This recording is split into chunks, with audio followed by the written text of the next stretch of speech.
Cable निकाल देना मुझे।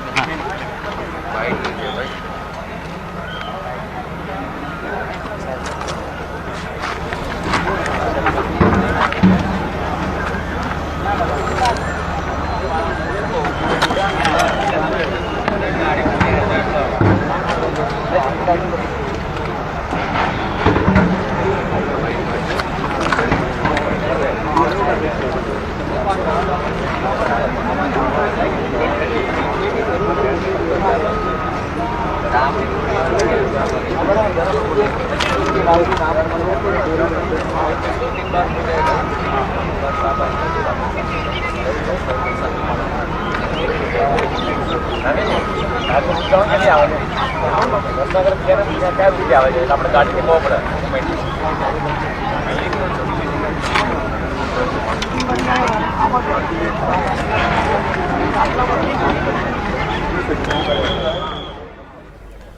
అహ్మదాబాద్ విమాన ప్రమాదం తీవ్ర విషాదంగా మారింది.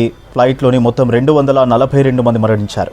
విమానంలోని ఏ ఒక్కరూ బతికే ఛాన్స్ లేదని తెలిపారు అహ్మదాబాద్ పోలీసులు. ప్రమాద సమయంలో విమానంలో మొత్తం 242 మంది ఉండగా వీరిలో 230 మంది ప్రయాణికులు, 2 పైలట్లు, 10 మంది సిబ్బంది ఉన్నారు. ప్రయాణికుల్లో 169 మంది ఇండియన్స్, 53 మంది బ్రిటిష్ పౌరులు, 7 పోర్చుగీస్, 1 కెనడియన్ ఉన్నారు. దేశ చరిత్రలో ఇదే అతిపెద్ద విమాన ప్రమాదం.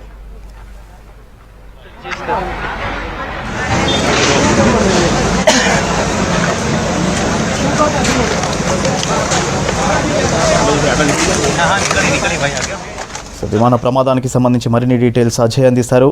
ఎస్ అజయ్. సూర్య, దేశ చరిత్రలోనే అహ్మదాబాద్ విమాన ప్రమాద ఘటన అతిపెద్ద ప్రమాదంగా చెప్పుకోవాలి. ఇప్పటి వరకు విమానంలో ప్రయాణిస్తున్న దాదాపు 242 మంది ఎవరైతే ఉన్నారో అందరూ కూడా మృతి చెందారు, ఎవరు కూడా బ్రతకలేదు అంటూ ఇప్పటికే అహ్మదాబాద్ సిపి కూడా అఫీషియల్గా ఒక స్టేట్మెంట్ ఇచ్చిన సిచ్యువేషన్. ముందు నుండి కూడా ప్రమాదం జరిగిన తర్వాత ప్రమాద తీవ్రతను చూసుకుంటే ఆ ఫ్లైట్ ఏదైతే ఉందో మొత్తము ఆ బిల్డింగ్ సంబంధించి మెడికో అటు హాస్పిటల్, దాంతోపాటు అటు మెస్ సంబంధించిన బిల్డింగ్లోకి దూసుకెళ్ళిన తర్వాత దాదాపుగా, ఎందుకంటే అది ఢిల్లీ నుండి అహ్మదాబాద్కి వచ్చింది, ఢిల్లీ నుండి అహ్మదాబాద్కి వచ్చే ముందే ఉదయం 9:50 ఆ ఫ్లైట్ సంబంధించి మొత్తం కూడా ఫిట్నెస్ సంబంధించి అన్ని కూడా పరీక్షలు నిర్వహించారు. ఫ్లైట్ సంబంధించిన ఫిట్నెస్ పూర్తిగా టెస్ట్ చేసిన తర్వాతనే ఢిల్లీ నుండి అహ్మదాబాద్ వచ్చింది. అహ్మదాబాద్ వచ్చిన తర్వాత అహ్మదాబాద్ నుండి స్టార్ట్ అయిన కొద్దిసేపటికి, అంటే జస్ట్ ఒక 5 minutes వ్యవధిలోనే ఆ టేక్ ఆఫ్ టైంలో టేక్ ఆఫ్ అయింది. టేక్ ఆఫ్ అయిన తర్వాత నెక్స్ట్ స్టేజ్ ఫ్లైట్ సంబంధించి లిఫ్ట్ అయ్యే స్టేజ్ అనమాట. సో ఆ లిఫ్ట్ అయ్యే టైంలో పూర్తిగా అది ఏదైతే అటు కమ్యూనికేషన్ కూడా లేకుండా పోయింది.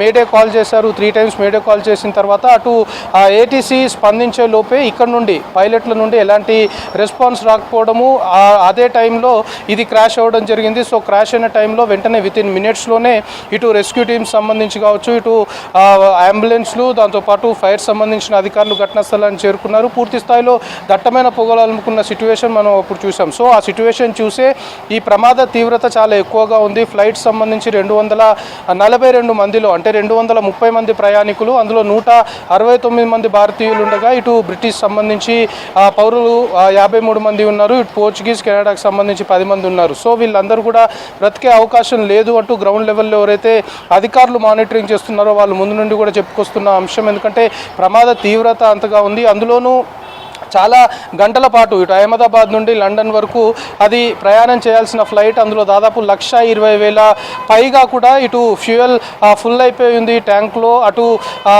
ఏవియేషన్ సంబంధించిన ఫ్యూయల్ ఇన్ఫ్లేమబుల్ ఉంటుంది, ఏ చిన్నది హిట్ అయినా కూడా వెంటనే అది ఫైర్ అవుతుంది. సో ఇక్కడ కూడా అదే జరిగింది. వన్స్ అది బిల్డింగ్ని ఢీకొట్టిన తర్వాత వెంటనే బ్లాస్ట్ అనేది జరిగింది. ఆ ఫ్యూయల్ బ్లాస్ట్ అయిన తర్వాత మొత్తం ఫైర్ తోటి ఆ ఫ్లైట్ సంబంధించి మొత్తం కూడా తగలబడిపోయిన పరిస్థితి. దాని తర్వాత మనం చూసాం వరుసగా మృతదేహాలు సందేహాల్ని బయటికి తీస్తున్న సిట్యువేషన్. ఇప్పటికీ 242 మంది ఇటు కో పైలట్తో పాటు ఇటు ఫ్లైట్ సంబంధించిన సిబ్బంది, దాంతోపాటు 230 మంది ప్రయాణికులు, వివిధ దేశాలకు సంబంధించిన ప్రయాణికులు ఎవరైతే ఉన్నారో అందరూ కూడా పూర్తిగా దగ్ధమైపోయిన సిట్యువేషన్, మంటలకి అటు కాలిపోయిన సిట్యువేషన్ మనం చూస్తున్నాం. ప్రస్తుతం వాళ్ళ డెడ్ బాడీస్ని ఇంకా కూడా ట్రేస్ అవుట్ చేయలేని సిట్యువేషన్. ఎందుకంటే ఎవరి బాడీ ఎవరిది అనేది గుర్తించలేని పరిస్థితుల్లో ఉందనేది అధికారులు చెప్తున్నారు. DNA పరీక్షలు నిర్వహించిన తర్వాత డెడ్ బాడీస్ కుటుంబ సభ్యులకు అప్పచెప్తాము అంటూ కూడా స్థానికంగా ఉన్న అధికారులు చెప్తున్న పరిస్థితి. సో ఇదంతా ప్రాసెస్ టైం పట్టే అవకాశం ఉంది. DNA పరీక్షలు నిర్వహించాలి, ఎందుకంటే ఎవరు ఏంటి అనేది ట్రేస్ అవుట్ కావాలి, ఎవరి బాడీ ఏది అనేది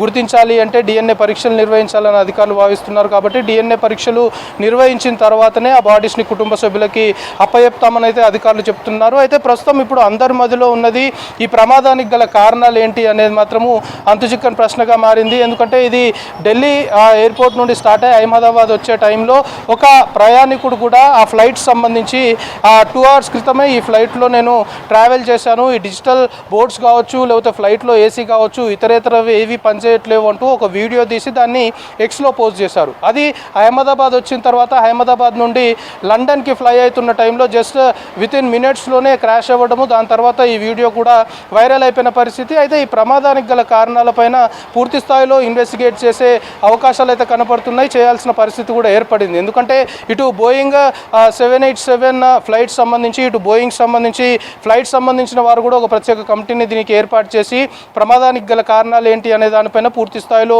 ఇన్వెస్టిగేట్ చేస్తారు. దాంతోపాటు ఇటు గుజరాత్ గవర్నమెంట్ దాంతోపాటు పోలీసులు కూడా ఈ అత్యంత ప్రమాదకరమైన ఘటనకు సంబంధించి కారణాలు ఏంటి అనే దానిపైన గుజరాత్ గవర్నమెంట్ కూడా ఒక కమిటీ ఏర్పాటు చేసి పూర్తి స్థాయిలో కూడా ఇన్డెప్త్ ఇన్వెస్టిగేషన్ చేసే అవకాశం ఉంది. దాంతోపాటు ఇందులో ఇటు బ్రిటిష్ సంబంధించిన పౌరులు కూడా 53 మంది బ్రిటిష్ సంబంధించిన పౌరులు కూడా ఉన్నారు. కాబట్టి ఇటు UK హై కమిషన్ ఇప్పటికే భారత్ कोई इशू नहीं सर, अभी आए इंस्पेक्ट करने, तो थोड़ा टाइम दीजिए हमें. Okay thank you.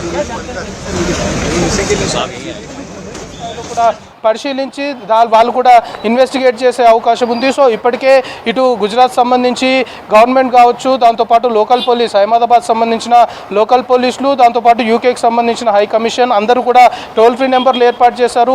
కుటుంబ సభ్యులు అందరూ కూడా ఆందోళన చెందుతున్న పరిస్థితి మనం చూసాం. సివిల్ హాస్పిటల్ వద్ద గుజరాత్ CM భూపేంద్ర పటేల్ కూడా స్వయంగా చేరుకొని మానిటరింగ్ చేస్తున్నారు. దాంతోపాటు రామ్మోహన్ నాయుడు కూడా ఘటనా స్థలాన్ని పరిశీలించారు. సో ఓవరాల్గా ఈ ఘటనకు సంబంధించి మాత్రం కారణాలు ఏంటి అనే దానిపైన పలు అనుమానాలు కూడా కొన్ని తెరపైకి వస్తున్న క్రమంలో వాటన్నిటిని కూడా నివృత్తి చేయాలి అంటే ఖచ్చితంగా ఇన్వెస్టిగేట్ చేయాలి. ఇన్వెస్టిగేషన్ ఏజెన్సీలు కూడా ఇందులో పూర్తి స్థాయిలో ఇన్వాల్వ్ అయ్యే అవకాశం ఉంది. సో ఇప్పటి వరకు అయితే ప్రమాదం జరిగిన తర్వాత ప్రమాదానికి గల కారణాలు ఏంటి అనే దానిపైన తర్వాత ఆలోచిద్దాం, ముందైతే రెస్క్యూ చేద్దాము, కాపాడదాము అని అనుకున్నారు. కానీ దురదృష్టవశాత్తు ప్రయాణికులు అందరూ కూడా ఎవరైతే ఫ్లైట్లో ఉన్నారో 242 మంది అందరూ కూడా మృతి చెందినట్లు ఇప్పటికే అహ్మదాబాద్ పోలీస్ కమిషనర్ అఫీషియల్గా స్టేట్మెంట్ ఇచ్చిన పరిస్థితి. అయితే ఇది క్రాష్ అయిన బిల్డింగ్ సంబంధించి మెడికో మెస్ ఉంది. సో ఆ మెడికో హాస్టల్, ఆ మెస్ సంబంధించి మెడికోలు కూడా ఇందులో మృతి చెందారు అనేది చాలా క్లియర్గా తెలుస్తుంది. కానీ ఈ 242 ఫ్లైట్లో ఉన్న వారందరూ మృతి చెందారు అనేది ఇప్పటికైతే అఫీషియల్గా మనకు అందుతున్న ఇన్ఫర్మేషన్. కానీ మెడికోలు ఎంతవరకు మృతి చెందారు, దాదాపు 20 మందికి పైగానే మెడికోలు కూడా స్థానికులు మృతి చెందారు అనేది ఇప్పటికైతే అందుతున్న ఇన్ఫర్మేషన్. పూర్తిగా ఇంకా కొన్ని బాడీస్ సంబంధించి ఇంకా వాటన్నిటిని కూడా బయటికి తీసే ప్రక్రియనే ఇంకా కొనసాగుతుంది. కాబట్టి ఎంటైర్ ఆపరేషన్ పూర్తయిపోయిన తర్వాత దీనికి ఒక క్లారిటీ వస్తుంది అని అధికారులు అయితే భావిస్తున్నారు. సో ప్రస్తుతానికి ఈ ఫ్లైట్ ప్రమాదానికి సంబంధించి మాత్రం పూర్తి స్థాయిలో వివిధ కోణాల్లో దర్యాప్తు చేయాల్సిన అవసరం ఉందని అధికారులు భావిస్తున్నారు. వివిధ అనుమానాలు కూడా వివిధ పార్టీలకు సంబంధించిన రాజకీయ నేతలు తెరపైకి తీసుకొస్తున్న క్రమంలో మల్టిపుల్ యాంగిల్స్లో దీనిపైన ఇన్వెస్టిగేట్ చేయాలి. ఖచ్చితంగా ఈ ప్రమాదానికి గల కారణాలు ఏంటి అనే దానిపైన పూర్తి స్థాయిలో ఆరా తీయాలని ప్రస్తుతం అధికారులు అయితే భావిస్తున్నారు. ఎందుకంటే ఒక ఫ్లైట్ అందులోనూ ఎయిర్ ఇండియాకు సంబంధించి బోయింగ్ 787 అంటే 242 మందితో వెళ్తున్న ఫ్లైట్ సంబంధించి ఇది ఒక భారీ ఫ్లైట్, చాలామంది ప్రయాణికులు ఉండే ఫ్లైట్, అత్యంత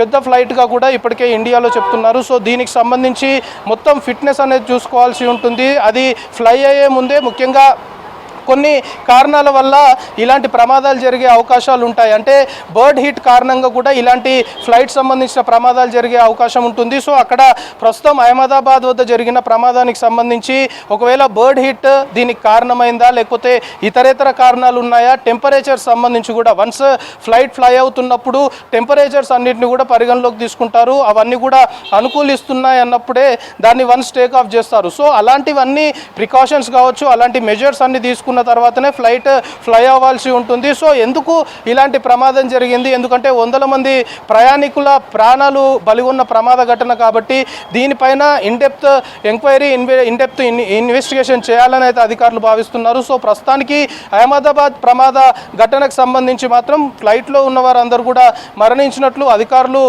అధికారికంగానే ధృవీకరించారు. సో ఇంకా ఆ రెసిడెన్షియల్ సంబంధించి కావచ్చు, ఆ మెడికోలకు సంబంధించి వాళ్ళని ట్రేస్ అవుట్ చేసే పనులు అధికారులు ఉన్నారు.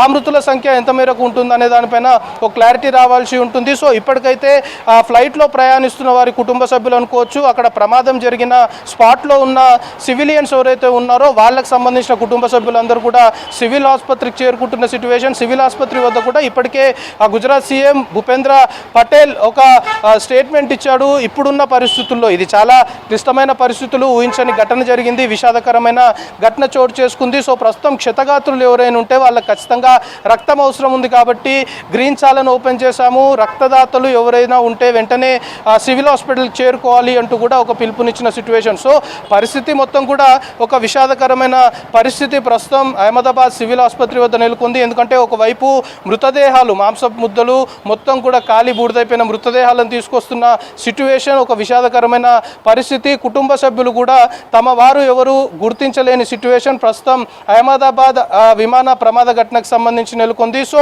ప్రమాదాన్ని మాత్రం చాలా సీరియస్గా కేంద్ర ప్రభుత్వం కూడా చాలా సీరియస్గా తీసుకుంది. సో దీనికి సంబంధించి వివిధ కమిటీలను ఏర్పాటు చేసి అసలు ప్రమాదానికి గల కారణాలు ఏంటి, అహ్మదాబాద్లో టేక్ ఆఫ్ అయిన 5 నిమిషాలకే ప్రమాదం జరగడానికి అసలు మెయిన్ రీజన్ ఏంటి, సో అలాంటి పరిస్థితుల్లో అసలు దాన్ని ఎందుకు టేక్ ఆఫ్ చేయాల్సి వచ్చింది అనే అనుమానాలు కూడా వ్యక్తమవుతున్నాయి. దాంతోపాటు టేక్ ఆఫ్ అయిన తర్వాత మనం చెప్పుకుంటున్నట్టు ఫ్లైట్ లిఫ్ట్ అయ్యే స్టేజ్ ఒకటి ఉంటుంది, 45 డిగ్రీస్ నుండి అది లిఫ్ట్ అవ్వాల్సి ఉంటుంది. సో ఆ లిఫ్ట్ అయ్యే టైంలోనే ఈ ప్రమాదం జరిగినట్లు కొంతవరకు ఏవియేషన్ సంబంధించిన నిపుణులు కూడా భావిస్తున్నారు. కాబట్టి ఈ విధంగా వివిధ కోణాల్లో ఈ విమాన ప్రమాద ఘటనకు సంబంధించి పూర్తి స్థాయిలో ఇన్వెస్టిగేట్ చేయాల్సిన అవసరం ఉందని అధికారులు భావిస్తున్నారు. ప్రస్తుతానికైతే రెస్క్యూ ఆపరేషన్ పూర్తయిపోయింది, ఫ్లైట్లో ఉన్న వారు అందరూ మరణించినట్టు ధృవీకరించారు. కానీ అక్కడ సివిలియన్స్ ఎవరైతే ఇంకా మరణించిన వారు ఎవరు, అందులో ఇంజూర్ అయిన వారు ఎవరు అనేది ప్రస్తుతం అధికారులు ట్రేస్ అవుట్ చేస్తున్న పరిస్థితి. సో ఈ ఎంటైర్ ప్రమాద ఘటనకు సంబంధించి మాత్రము పూర్తిగా కారణాలు ఏంటి అనే దానిపైన ఇన్డెప్త్